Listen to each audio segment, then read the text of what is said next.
Hey folks, AJ the CEO here, and I am excited to be bringing you a review of the RodecasterVideo. I did not buy this. This was actually sent to me from Creative for Fun.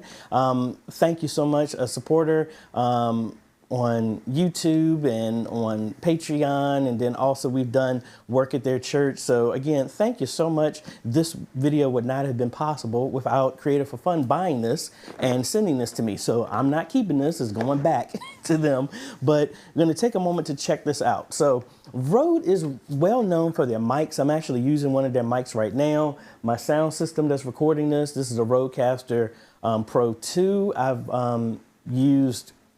I've had both of them. I've had a bunch of their wireless mics. I got the video mics and all this other stuff.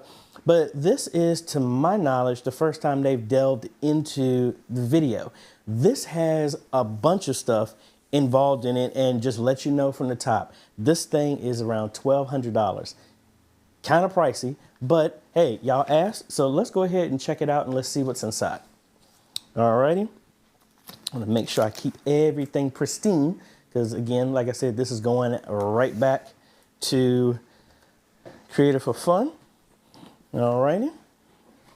Open this thing up here. So if we look over this, it actually has 4 inputs, HDMI inputs, 2 outputs. Looks like it has 2 headphone outs, a monitor out. So like if you have speakers like I have at my desk that you can actually hook up, that you can hear. It actually has 2 XLR inputs that also double as 1/4-inch inputs, which is cool. It has 5 USB-C's ends. It also has antennas because it actually can connect wirelessly as well too, and an Ethernet jack, memory card slot. And it looks like 2 of these can act as webcams. So kind of like my video switcher, you can have 2 computers connected to this. So 2 of them can see a video feed from here. But then you also have another 3 for secondary audio input. So maybe my DJ wireless, we can hook up to that. We can play around and test that out. Does have a lot of great features, I will say. All right, let's go to the smaller box first. So in here we have our power cable here, USB-C that will connect to that. Got to make sure, like I said, we keep everything so we can send it back in pristine order. All right, we'll go ahead and connect that up right there. And we have the wireless antennas here. If I can get it out of this little fold here. All right. So it looks kind of like the same ones that you would put on a motherboard or something like that. I think I actually got some other ones. So these are like ones for a motherboard. It looks like they might fit. Don't want to try it, but that's what we're going to do. We'll test that out as well too. All right. And the main device itself. Is there anything else in here? All right, they also bring you a USB-C cable, manuals, quick start guide, and that's pretty much it. Make sure I put all this stuff back.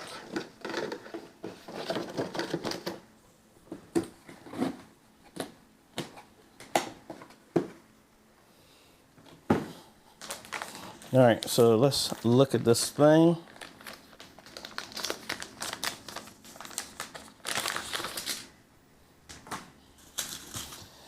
And let's punch in a little bit. So as you can see, we have 6 buttons here, and then an A through G button. Not exactly sure what that is, but we'll play around with that and see. We have a LED screen here. I believe it's touch. We have some knobs here. It looks like that one controls here. A huge record button, and it looks like that also may function as a streaming button. This also has an encoder built in, so you don't need a computer for this. probably needed to set it up, but you'll hook this up and point it to whatever platform, and this should be able to live stream and do all that stuff for you. I don't know how many platforms it will go to, but we'll figure that out. Your auto and cut, I think that's a preview button. We have our speaker, so it looks like this is a volume, and these are pressable, so it might do a selection same way as here.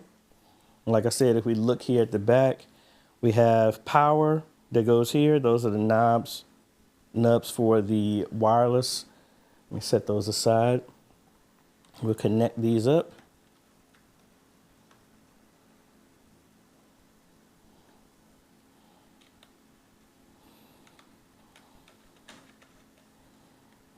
All right. So power button, power in for USB-C, Ethernet, micro SD card, our 5 USB-Cs, our 4 inputs, our 2 outputs, so that's A and B. So I'm wondering how that correlates to this. Our headphone jacks, our monitor out, if you want to hook up the speakers, and then our inputs. And that's pretty much it. So let's go ahead and connect it to my monitor that I got right here in front of me. And let's see what this whole thing looks like. So we're going to connect that to maybe A. And let's go ahead and hook it up to some power here.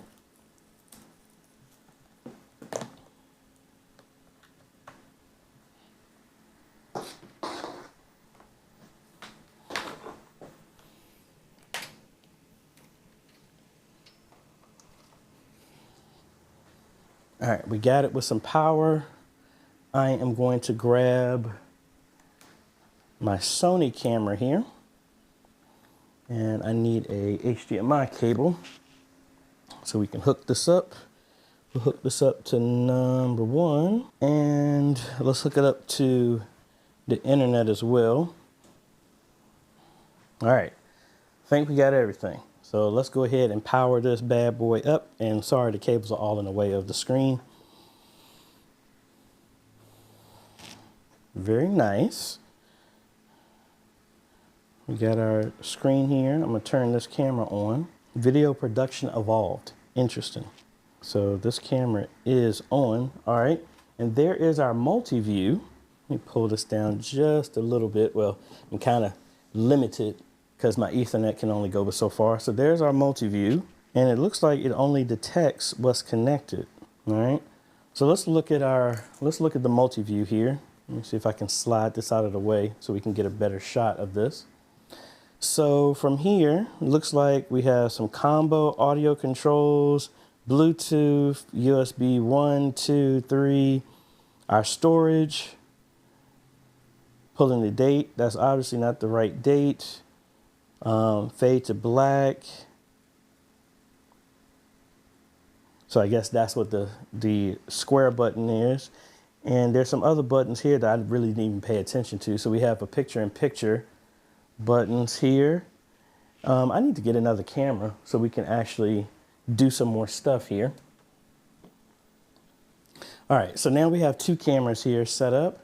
And as you can see, there we go. And it looks like, yeah, if I zoom out, it looks like it intelligently detects when something is connected. So the other input wasn't working until I actually had another camera connected to it.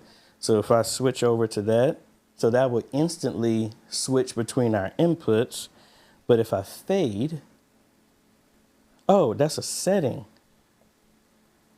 Oh, okay. So this is more of, it triggers what's going to be done. So if I hit cut, that means if I switch back and forth, it's going to immediately go. But if I set auto, once I press it, it's a 1-button press, it'll switch directly over. Okay. So I wonder, okay, and now that's preview. So now we can preview what we're getting ready to go to.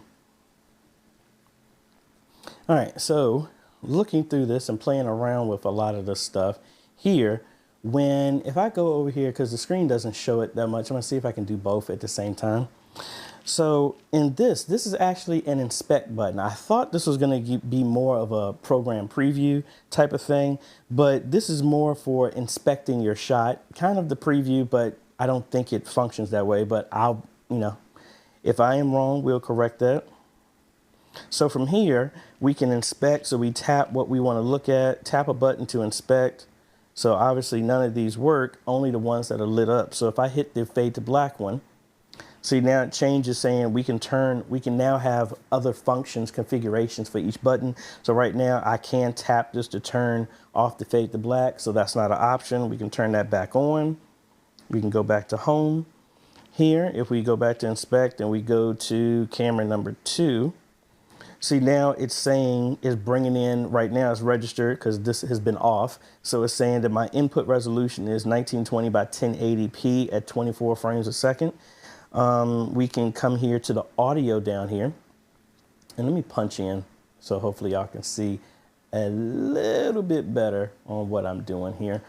So I can turn on, do I want to use the audio coming into the HDMI? That's where we can set that on. So now you're seeing audio being registered from here. So if we go back here to inspect, tap the button here, we're going to go to audio, and we can set levels here. What other options do we have here? So it looks like there's some other controls that we can do. Hold to engage.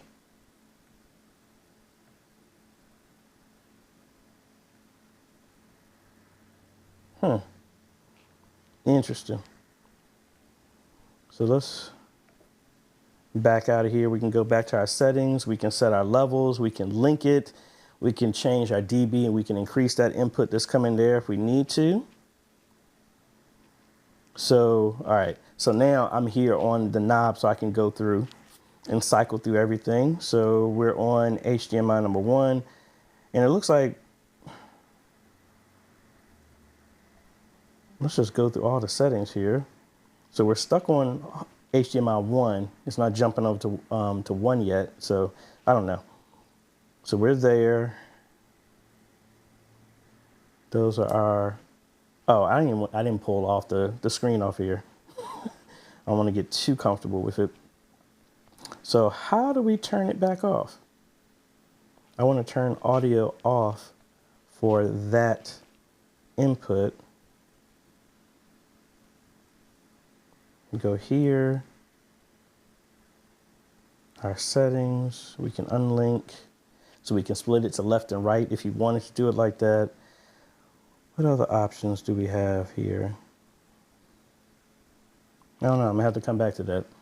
Now again, I'm sure it has to have some type of software component to this. So let me try one thing that I did not do. I have my other SSD here, and we're gonna hook this up here.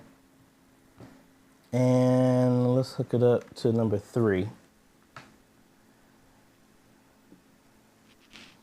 All right, so now if you see it detected, so now it detects the drive, so we can actually record from here. So that's pretty cool. And I guess I'm so used to seeing the program in preview, so I can see both at the same time. And I guess if you switch back to this, it does work because you do have the same function. I mean, you would click inspect to see your other shot of what you want to do. You can adjust, and then you switch out, and then you can switch back over. I guess when you've been doing something for a while, it kind of makes you kind of stuck on doing it a certain way. So now we got a drive connected. And again, I'm sorry if I'm shotgunning all over the place because I've literally just opened this. And y'all gonna learn the same time with me. All right, so if we hit record, obviously now we're recording to the drive. If I stop, this actually is saying with the drive, this is a 2 terabyte drive that I have. It says I have availability for 3,883 hours of recording. That's great. All right, let's go back here to our settings here, and let's look into this some more. And I'm gonna move this over to the computer pretty soon so we can see if we can get some more functionality out of this. I'm sure there's a software component that you can open up and look at some more features of this. So if we go to our settings here, we can set our video, HDMI 1. We can cycle through what's going on here. So let's look at HDMI 1. We can set it, do we want it to be multi-view or program? All right. HDMI 2, so that's B, I'm saying two. B will be program. So if you were using this at a church, that would go to your splitter, your digital wall, your televisions, your projectors. All right, let's go to our next one. Frame rate, we can set this, it's at 30. You can go all the way down to 23.98. Hopefully my hand is not in the way. We're gonna go up to 60. All right, so now that's what our output is going to. And don't I have another HDMI? I can hook this up so y'all can see. Hold on one second. All right, so let me hook this HDMI up to B. So that would be program. So y'all can actually see what is going on. So let's see what that is doing for you. All right, so that is coming directly from the RodecasterVideo. Let's switch back over here. So very, very nice picture, I must say. The quality looks really good from the camera that I'm looking at, the television I'm looking at right now. So yeah, that's coming from here. So let's switch back over here to our top-down view. So very clean image, I must say. Now let's go back over to our settings in here. Now I wonder if, well, see, me going through the settings on here is not changing anything on the screen, so you can't see anything on the multi-view. But let's go cycle through here. We just did video. Let's look at storage. We picked up our drive here. And let's tap that. So we can format and do stuff from there. And if we had a micro SD, it will show up right there as well too. Let's go back. Let's go to the device. This is the one we're mainly looking at, trying to get to. So these are network settings. So we're connected over Ethernet cable. We could go to Wi-Fi. That's turned off. If we turn that on, we can search. And it's picking up a bunch of the access SSIDs that I have down here. I'm not going to use them, but that's good. All right. And we have advanced, wireless not active, got our IP address. Doesn't look like we can scroll through that way. So that's it for that network. What else? Brightness controls, we can change the screen. All right. What else? Date and time, yeah, we need to set this.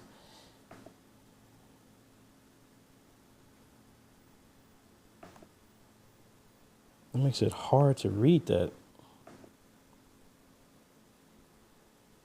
Okay. So I know the zone that Creative for Fun is in. So let's go ahead and set that to Eastern. And is it the right time? Yes, it is. So yeah, it must be pulling from a time server to get our time. So that's good. What else? About updates. It actually has an update. So I'm not going to do that because I want to keep send it back to them in the exact same state they were. What else we got under about? Update, info, temperature. Okay, interesting. You obviously wouldn't want to keep this enclosed. I didn't notice where the vents are. Oh, they're right here on the bottom, some vents from there. Not hearing anything. What else we got? Do a factory reset. We can reset everything, or we could reset, we can import a show. Okay. What else we got? That's mainly it. That's on the device. Audio delay. So that's kind of slick. So if you're having an issue where the audio is out of sync with what you got, you can put a delay naturally in here. This is normally something that OBS can do. A bunch of the switches actually can do as well too. Or you can, if you have a digital board, you can do that as well. Let's see, how many frames can you go up to? You can go up to 30 frames. Interesting. So it was by default 5. I wonder why that is, but anyway, multi-track. So we can actually slick. So it actually will allow you to do ISO recordings off of everything that's on here as well too. That's great. ISO not available above 30 frames per second. Ooh. Okay. So that stinks. But it does kind of cool. So if you're using this for like a wedding or something like that, and you're concerned about missing, that's the reason why I have an ISO, so I don't miss anything. So it will record the program and all of the output. So we'll come back and test that as well too. What else do we have under here? We have recording. We can do multi-track recording for audio, USB. All right, so that's cool. That's for the multi-track, and we're back to the beginning. So really, really slick. So again, it does not give you an option to point how you're gonna live stream or anything like that. So it looks like we're gonna have to hook this up. We're gonna have to hook this up to a computer in some way, shape, or form so we can see if we can get some more configuration. So let me get a long USB cable. Let's hook it up to the computer and let's see what we can get. Alrighty, so we're here on the desktop, and it does look like that there is an app for this to give us some more features. This is Rode Central, so let's go ahead and download this. I don't know. Obviously, this must be a newer version than any of the mic programs that I actually use. So let's go ahead and get this fired up here. And let's go through all of this stuff here and get it installed. Now, while it's doing that, I'm going to open up the device manager and let's see. I do have it connected over USB, and I want to see how this shows up. So I'm not seeing anything listed here under USB like my other switcher. Let's go down here to, so that's my hub. Not seeing anything yet. So we'll come back to that. Let's go ahead and launch the hub.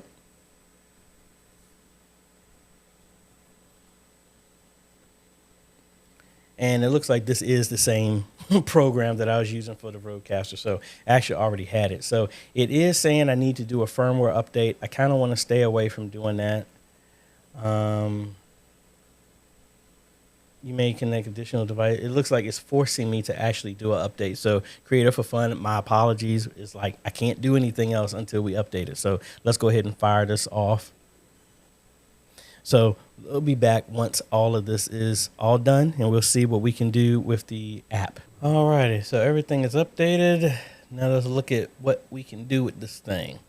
All right, so all of the other settings that we talked about looking through the menu, you have here, which honestly, I like it being done this way because it just makes it a lot easier. So let's look at, let's go to the device configuration because that's the main thing we were looking at before. So in here, a lot nicer, just bigger screen to be able to see all of these settings. And I can't make the app any bigger, but right here we can pick what the HDMI output is going to be. We can set our frame rate, our switching. So this is the setting that I wanted to change. So the instant is where we just press the button and switches. Now in Studio, this is where officially we would keep up the preview and we can go back and forth. So if we look at that real quick, let's see. So as you can see, now we have our stuff going back and forth, and I don't have my joystick over here, so I can't actually move it up, but we'll go back and see what that is. But like here, it says you can instantly switch between video sources with a single tap or click. It's just a mode priority. Studio provides you with precise control over the transitions. So that's what I have mine set to. Well, I have this one set to.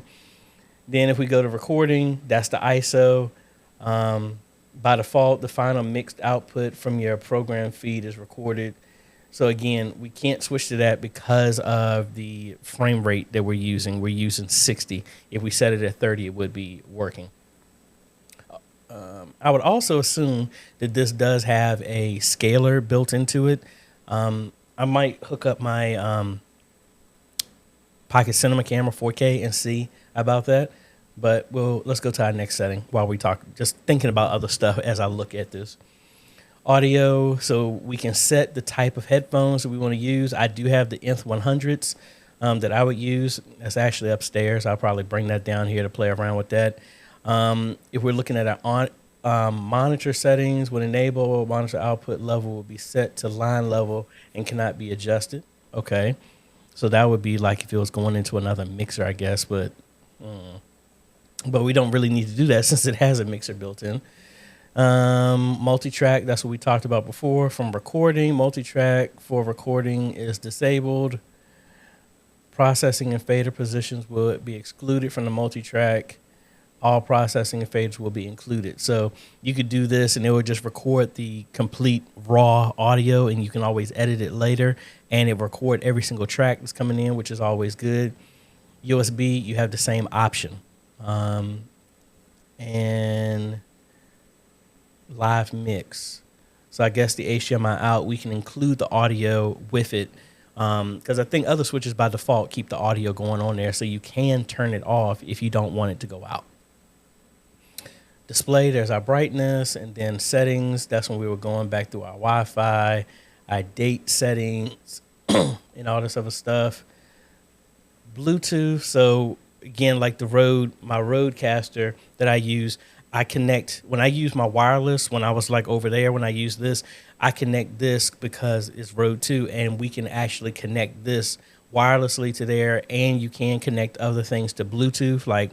When I used to take phone calls on my live streams, my phone would be connected to the Rodecaster over Bluetooth. So cool that that has a feature as well too. So you could use this. Don't need necessarily a Rodecaster. It gives you the benefits of a Rodecaster with the video at the same time. Doesn't look like you just don't have the multiple buttons to make sounds, but that may be an option. I don't know yet. All right, and then our info. Let's back out of here. Now let's look at our audio mixer. So now obviously we have way more control over here. So that's the audio that's going out that's being picked up from here. Combo.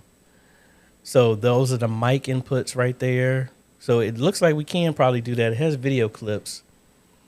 So if we were running video into it, it could play, and it does look like it does have sound. So kind of like the push buttons that I can program sounds for the Rodecaster should be able to do as well too. You have USB out, chat out. I have the same thing here to where my main USB out would give me all the audio. The chat would only have people talking. So it can probably play around with that a little bit more. That's a live mix, and you can make settings for different things as well too. So that's kind of cool. So I can say, oh, I only want the mic to have this type of audio coming in or coming out, kind of like a mix minus. Let's see. In recordings, you can select everything here, and you can go to custom, so you can set everything. So say if I want to go to the headphone, I go to custom. Hey, I don't want to hear, maybe I want to turn that down, and I don't want to hear that just for the headphones. Let's go back and just verify. Yeah, so it's almost kind of like a separate mix that's going to be just for headphones. So that's kind of cool that you can customize that for each output. There's our delay that we showed through the controls. And what is this one? Oh, these are kind of like the features, compressors and equalizers and some stuff that Rode has on its other sound. So that's kind of like on my Rodecaster, does the same thing. All right, that's all the settings on the audio. And I'm going to leave Scene Builder to last. Stream profile. So this is where we can add where we're going to stream to. So we can make a profile. So say we call this profile Sunday service. Actually, no, I'm giving the wrong one. This will probably be like Facebook. And this is what I wanted to rename.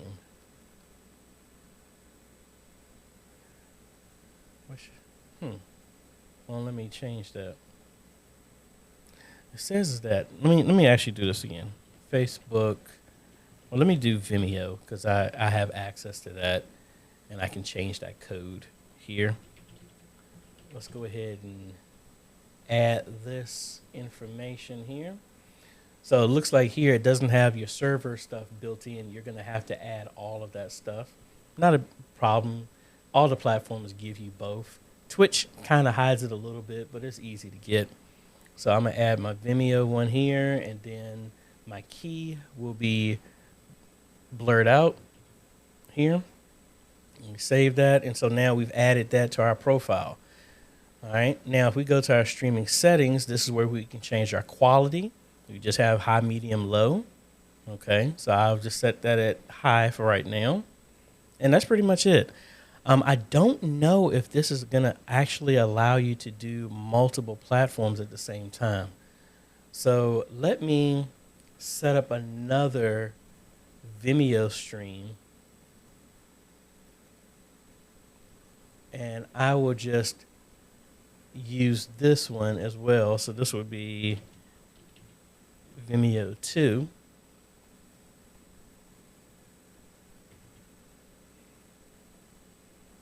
So it looks like it's only allowing you to do one at a time. So if you're using Restream or Caster or something like that, you could stream to that and then let it multi-stream, but it doesn't look like it allow you to stream to more than one platform at a time because it's only letting me select one at a time. And I need to see if this option is now listed inside the device itself. So if you could switch these, I don't know. All right, so we got that. Auto switching. This is a really cool feature that they have to where auto switching you can link which camera. So say you have like 3 cameras and it looks like you can, so pretty much like if I'm talking to this one camera, so that's camera 1 and mic 1, and then I have another camera and mic 2, it will intelligently, once you hear somebody start talking, it will start auto switching. And I'm gonna test that out with the other ones. I don't have another person here. Maybe I can, when my daughter's here, we'll do a little test and add that later on. She's in school right now, so we'll see. All right, so we set that up. Set up your switching preferences, activate auto switching, press and hold the auto button on the device. The button will remain blue while auto switching is active. Okay. Deactivating, press any input or scene buttons on the device and it will deactivate. Okay, cool. So there we go. Those buttons are scenes. Okay. So we'll know now what to do when we come back to that. All right, let's now go to our scene builder. I'm going to allow access for right now. And so I'm going to have to, so this looks like you can set up a different scene, and it looks like this is a lot where you can do your keying and green screening and overlays and all this other stuff like that. I don't have my laptop here connected to this, but I guess this is where you could have, if you wanted to do picture-in-picture and lower thirds and stuff like that, you could do that here.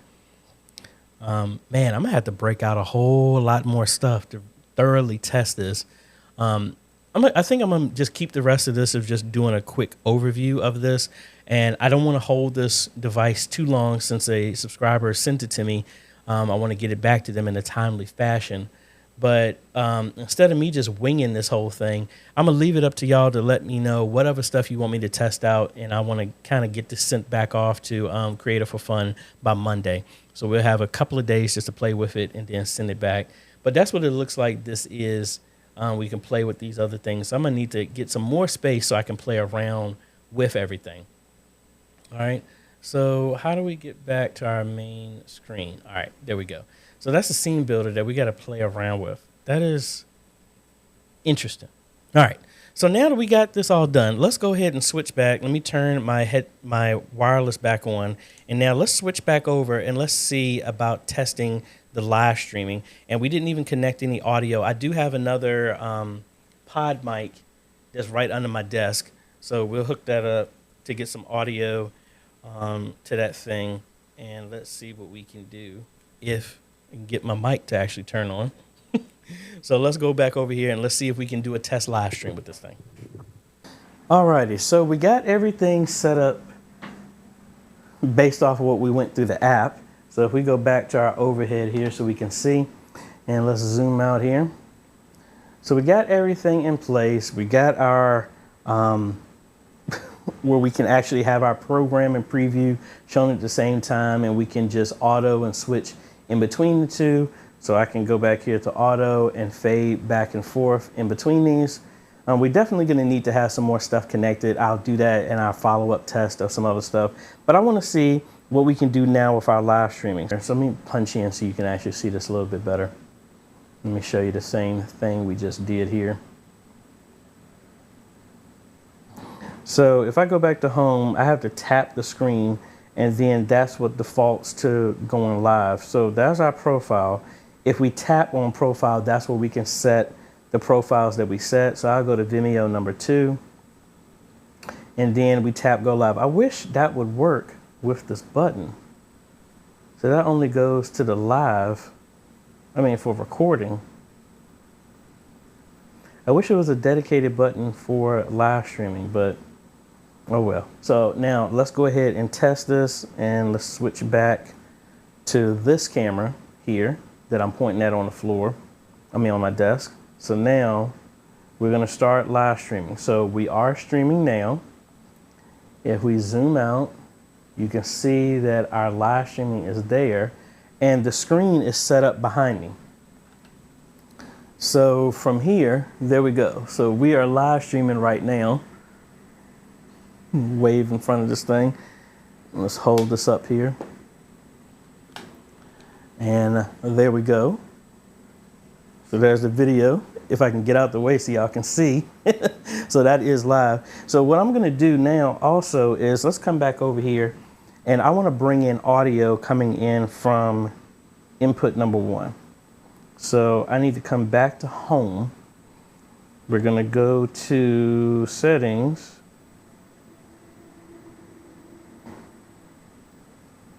Oh no, we're gonna hit that and then tap number 1. And I want to audio not assigned. Well, that's what I'm trying to do. All right, so let's come back out of here, and we need to stop the live stream. And let's see if we can assign our audio back here now. Yeah, so it looks like we can't turn it on, obviously, in the middle of a stream. So you would have to stop the stream to start it back up.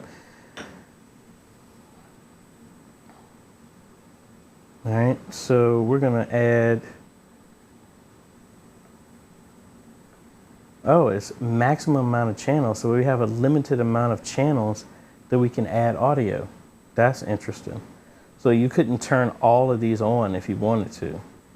All right, so we do have audio coming from here now. Let me make sure the audio is set on my camera, and this looks like the battery on this, it's like my batteries are not being charged. All right, so we should be getting audio now coming from here. So let's go back and let's do the stream again. And I have a link to this so y'all can see how this is working. So again, sorry for this to be super up close and personal, but as you can see, we are going live here. So you can see that all of this is going, and I'm in the way here, but you can see that we're live from here, and it's capturing the audio directly from the camera. Again, really straightforward. We do need to play around with some other settings just to see if we can do some, lower thirds and all this other stuff of how we typically would use one of these video switchers. But I must say, I do like a lot of the features. Now, out of all of the different type of video switchers that I've used, this is the only one that is a standalone device that I know has Ethernet and wireless as an option, which I will say is a benefit. Only one I've ever messed with that has a touch screen. We do have a not coax, but we do have, and this thing is getting kind of warm. It has an XLR built into it, so you could hook up like one of these pod mics and stuff like that too for XLR. So this would be really cool for setting this up for kind of like that auto switching where it jumps back and forth. And I am going to test that out when my daughter gets here, because I have 2 of these. We'll set this up and have 2 cameras, and we'll just have a little discussion and see how that works with the recording and all this other stuff. But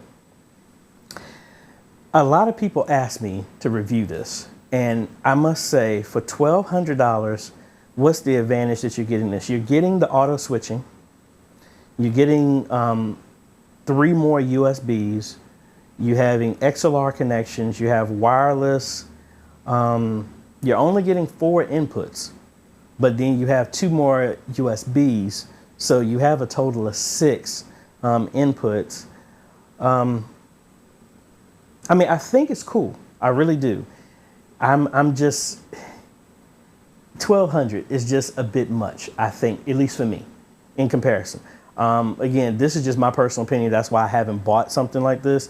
Now, if this came down to like maybe 950, 999, or right at a cool 1,000, maybe I could probably justify it at that point.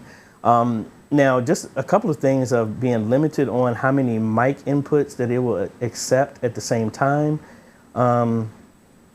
Just like the other ones, you still would need to have some type of software component so you can get the streaming platforms of what you want to do. It can't do multi-streaming, so I know the GoStream and some other devices, the ATEM can't even do multi-streaming. So I'm not knocking that. I will give it bonus for the Wi-Fi. I haven't tested that. I personally wouldn't use Wi-Fi, but I do like the fact that it is an option there. So, I mean, like I said, I think it's really cool. Me personally, I would not recommend anybody getting this yet. Now, but I could see this. Where could I see this used at? If you have a podcast studio, and like when I did something like this at Signs and Wonders, we had an ATEM and we had sound and all this other stuff. I think this would be a lot more beneficial because it's small, a lot more compact. And especially with that auto switching, you can have like, say, you know, whoever's doing Bible study and somebody else talking, and then you don't have to worry about the editing. It will automatically do that. I think that's a game changer. And you can get rid of all of that equipment and you just have the 2 cameras, your 2 mics, and just this. I think that's cool. If you have a setup like that and you're using kind of like the Rodecaster for podcasting, and then you have something else for video, that could replace all of this. If you have more than 2 people, might be a little problematic, but we have to play with switching a little bit more. I think it can only switch between 2. I don't think it can switch between 3, but again, I must say, I do like it. I do like that more features are being added and is pushing the limits of stuff. So what I am excited about this device is hopefully this pushes all the other companies to add more features. They may have gotten a little complacent on the stuff that what it offers. But for me, and like any of the churches that I work with, 1200 is a lot. Just to go with 4 inputs and not as many inputs. And yes, the bells and whistles are nice. But if this was gonna be for a ministry or something like that, and you have 3 cameras and then 1 computer, you've already used up almost all your inputs. You need to play around with some of the features like the chroma keying and all this other stuff. And I'm not going to drag y'all through that because I have to learn that myself, how to work with that. I think it's cool. I think with how Creative for Fun is using this at their ministry, this is for the kids. I think this would be cool for a standalone, and you don't have a whole lot of equipment and you can shrink the footprint of how much equipment that you need to use. So I would give that as a bonus for this. Again, just for me right now, like I would see maybe putting this, like if I was at Antioch and when I did a long video a long time ago where we redid their chapel, that hasn't been touched in a long time.